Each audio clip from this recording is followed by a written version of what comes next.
Bon, Monsieur Antoine Chotard, Monsieur le prospectiviste, en fait, d'Aquitaine Europe Communication. En fait, aujourd'hui, j'ai pas prévu de faire une présentation avec des, comme vous dites, des chichouillons, des choses comme ça, Marcel. Je vais peut-être être un peu ronchon, en fait, aujourd'hui. Alors, je vais peut-être l'être un petit peu, parce que j'ai la main cassée, que ça ne facilite pas la vie, mais aussi pour donner raison et peut-être être un peu en contradiction avec 2-3 aspects que vient d'évoquer Joël de Ronet. Et puis, vous allez voir par rapport à mon métier. Le mode éducatif, la coéducation dont parlait Joël de Ronet, je la trouve extrêmement intéressante. Mais moi, j'aimerais aussi rappeler, par exemple, que dans les projections qu'il y a en France actuellement, on peut parler d'une appropriation du numérique, d'un taux d'équipement important, du fait que les gens se servent énormément des applications plus que des navigateurs sur le mobile, que plus de la moitié maintenant des recherches qui sont faites sur les moteurs de recherche dans l'année 2014, ça sera sur des appareils qu'on dit mobiles devant l'ordinateur. Donc que tout ce mouvement en effet de pratiques très très connectées, mobiles, finit par se déployer, ce qu'on a évoqué déjà, que j'ai déjà évoqué depuis longtemps et évidemment beaucoup de monde l'évoque. Mais il faut rappeler aussi que d'ici à 2020, un Français sur 4 sera pauvre. Et que cet enjeu du numérique, cette éducation un peu rêvée autour du numérique, etc., va aussi se faire dans un contexte où il y a toujours des fractures qui sont toujours plus fortes et importantes. Vous avez bien dit un Français sur 4. Oui, un Français sur 4.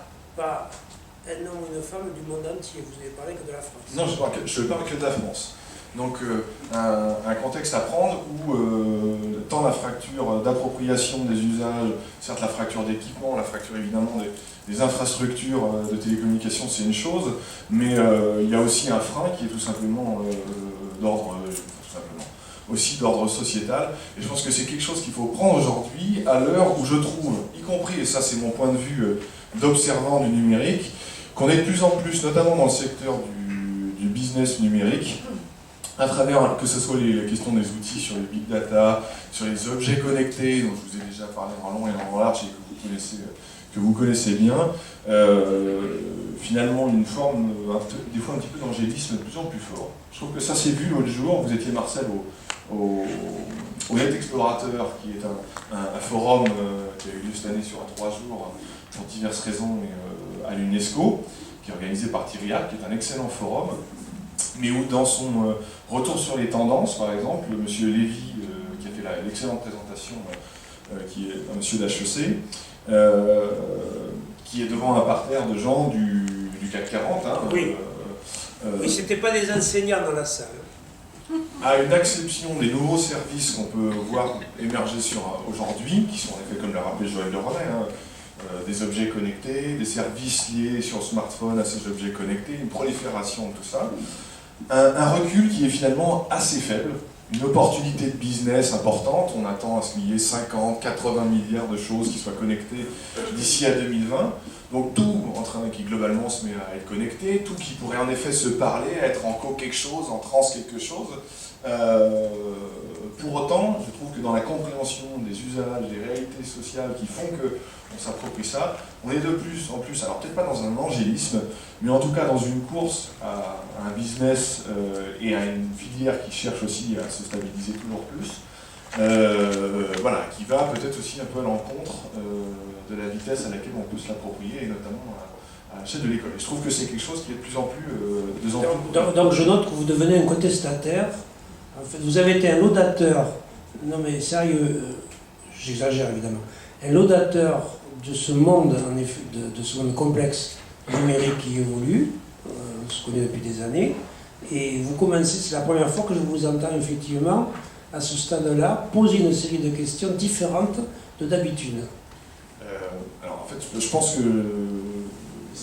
je l'ai un peu toujours eu, mais là je l'exprime de manière plus nette, parce qu'en effet, depuis les 5 ans qu'il y a des signaux numériques, par exemple, je trouve que c'est quelque chose qui est de plus en plus fort. Et ça s'accompagne d'un deuxième point que je voulais évoquer, mais où je parle depuis mon point de vue de veilleur qui a tant d'expérience. Il y a certainement des gens qui ont plus d'expérience et qui peuvent me contredire derrière. C'est un côté où, vous savez, des fois on voit des tableaux, ce qu'on appelle le hype cycle, du cycle du cycle de tendance, et au fait que ce soit plus ou moins dans une phase très très hautes, très très basses, etc. Et là, je trouve, moi en tant que veilleur, qu'on arrive à, après toute cette expansion Web 2, mobile, objets connectés, big data, à une phase où en termes de tendance, il y a quelque chose qui se stabilise un petit peu, et qui donne l'impression qu'on arrive à une maturité autour des sujets extrêmement forte, mais où la transformation numérique réelle des filières et des activités est encore faible. Il n'empêche que c'est un moment où je trouve qu'il y a une certaine forme de ralentissement à travers les tendances. Il y en a d'autres des tendances qui arrivent, hein, mais qui sont encore un peu plus lointaines et où des gros investissements se font. Deux au hasard.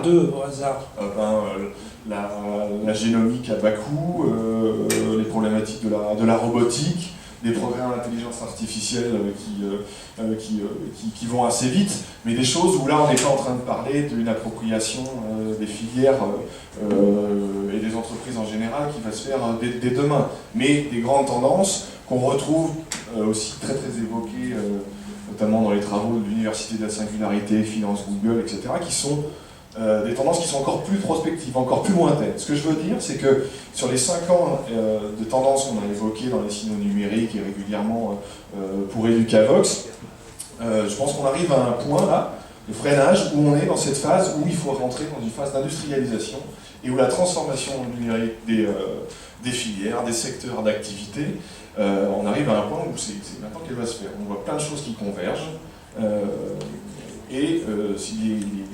on arrive à un moment voilà, où il y a à la fois cette maturité et cette connaissance des sujets. Vous voyez aujourd'hui le journal de France 2 qui vous parle des objets connectés 2 fois par semaine, qui ne parle plus que des dangers de Facebook, mais qui parle vraiment de choses assez poussées et du mobile tous les jours.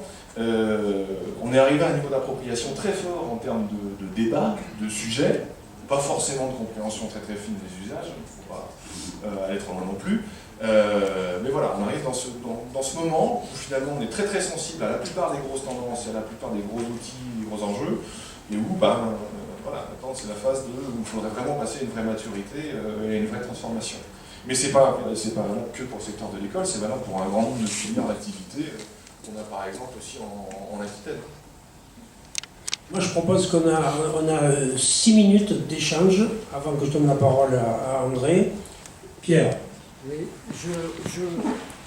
est-ce que je comprends dans ce que tu viens de dire, est-ce que je comprends le fait, ce qui nous est arrivé un petit peu en Corée, c'est-à-dire qu'on a parlé beaucoup de tablettes, on a parlé beaucoup de numérique, et là on se retrouve dans la vraie vie, c'est-à-dire dans le moment où elles sont réellement utilisées, et où les utilisateurs demandent justement une certaine stabilité dans cette technologie pour pouvoir avoir une raison de se l'approprier sans dire si je fais ça et que ça change de main, etc. Est-ce que c'est ce que tu voulais dire? Est-ce que monsieur voudrait bien se présenter? Pierre Mathieu, directeur du Canopé de la Corrèze. Je volais votre micro. Alors c'est intéressant ce que vous dites parce que c'est aussi un autre aspect en effet que j'explique parfois différemment. C'est cette... On le dit depuis un petit moment, vous savez, souvent à une époque on essayait de décrire la différence entre un Web 1 et un Web 2, on avait tendance à dire on était dans un Web 1 qui était dans des logiques anciennes de on se tourne vers Internet pour s'évader par le jeu, pour s'évader par les écrits d'experts, etc. Et dans la logique du Web 2, avec une couche de services mobiles, on est arrivé vers quelque chose qui était de plus en plus au service du réel. Et à travers ce que j'exprime, en effet, il y a cette notion de... Maintenant, on arrive aussi à une certaine forme d'appréhension, de compréhension, pardon, et la maturité va passer par le fait qu'on va s'apercevoir que ces services numériques, aujourd'hui, ils servent à quoi? Ils servent à notre pratique du réel.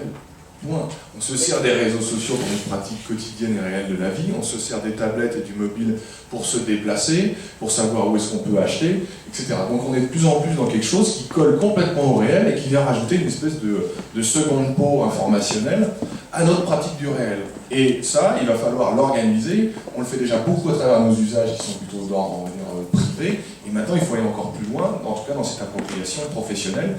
Mais cette seconde peau au service du réel, ce service numérique, seconde peau au service du réel, c'est quelque chose en effet qui est... c'est quelque chose que... Jacques, qui se présente. Oui, Jacques Puyot, retraité. Membre de la Secrétaire. Oui, je posais la question un peu faire le lien aussi avec ce qui va se passer au niveau politique. Mais vous avez évoqué en fait l'incidence d'une fracture sociale sur le développement du numérique.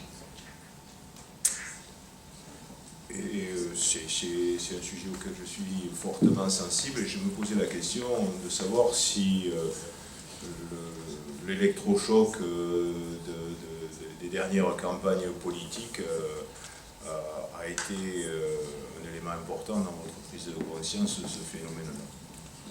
Oh, je crois pas. C'est comme Yann Leroux qui dit via Twitter que j'ai vieilli et que j'ai perdu une fois aveugle dans le numérique.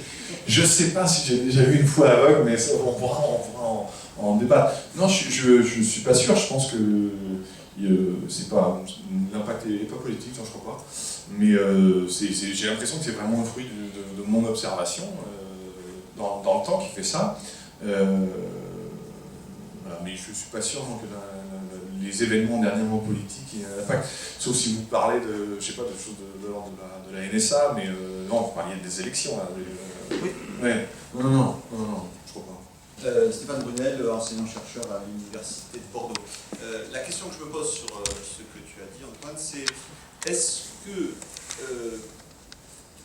par rapport au triptyque républicain, liberté, égalité, fraternité, est-ce qu'on n'arrive pas, dans cette maturation que tu évoques et que je ressens aussi personnellement, est-ce que c'est pas dû à ce déploiement de liberté, au sens où je peux écrire, je peux lire, je peux naviguer dans un espace qui est libre, qui met les individus et les citoyens à égalité quand on a accès au numérique.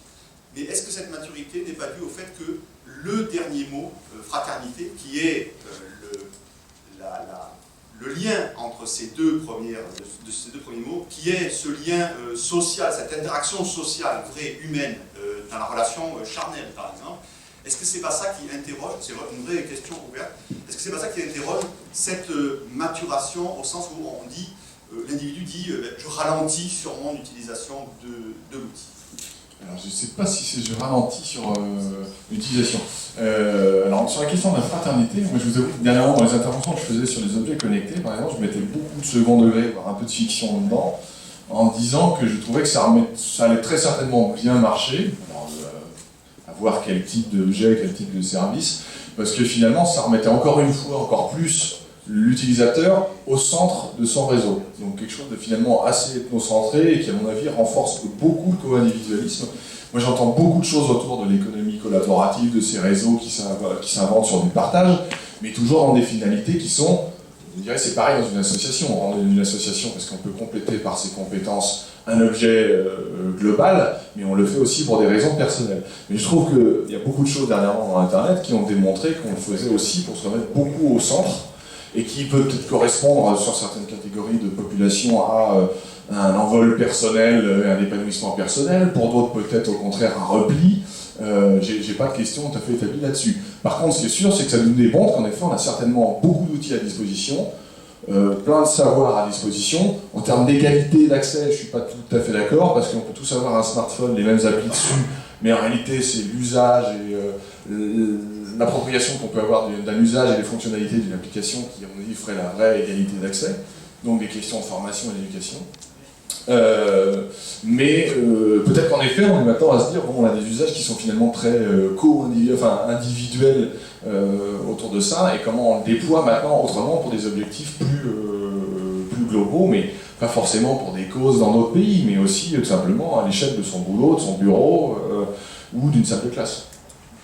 Bien, écoutez, merci, de toute manière, vous ne repartez pas tout de suite.